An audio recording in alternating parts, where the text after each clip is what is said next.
Hi! Hello mga katisi. Nakaagi, mag-story time na budaan ni. Nakaagi ba mo ka ng inyong anak ginganin mo mga katisi? Kala, sige.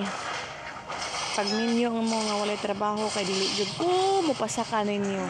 Og dili na jud ko mobantay ka po. Og dili jud nako mo tagdon.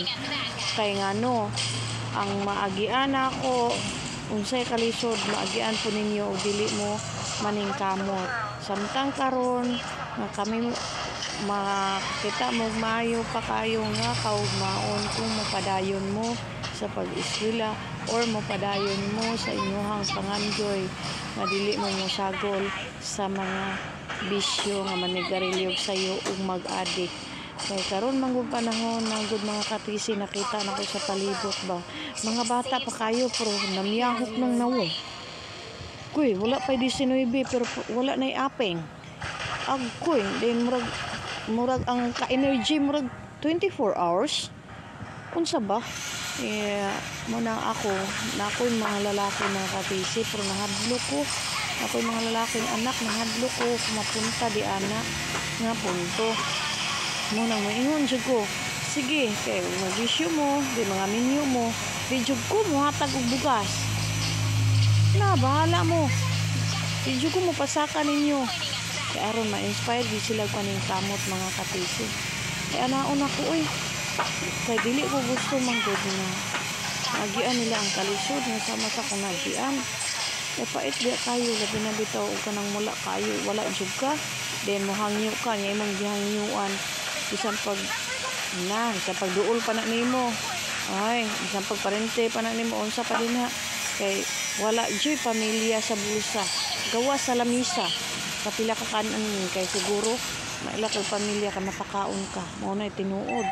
Agawas lang abot lang pud ka sa uban kay noon di man pud pareha gid ang tawo nampoy uban nga maayo gyud sa pamilya.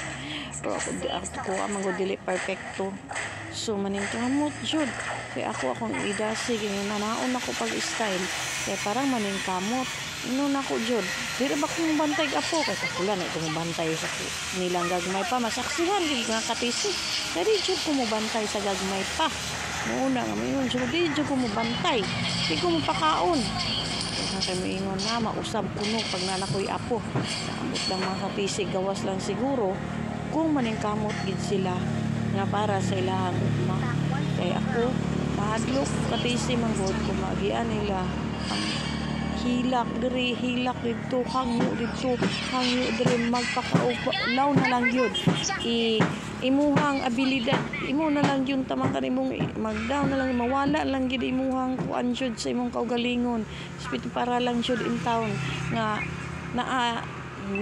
naa kay mapakaon nya labi na bitaw napuno ka sa utang aron lang gyud in taon nga makabayad pud ka tong ubang utang mangutang pud ka sus ako mga katisi nagyan ko na pero sa akong pamilya dili na mahibaw-an nga agi ko anang kalisura kay bisag wala ako magpakana ako kay aron lang makatabang manggod aron lang na magpakana aron lang makahatag sa akong pamilya mo nang ako mga anak kong i-inspire po tama na ba po na sa istorya mga katisi dili po na ingon nga mauna gid na siya gid itong mabuhat istorya lang gud kay para madasig sila paning kamot o di ba mga katisi kamo giunsan niyo pa pamaagi o dira tabag bye bye.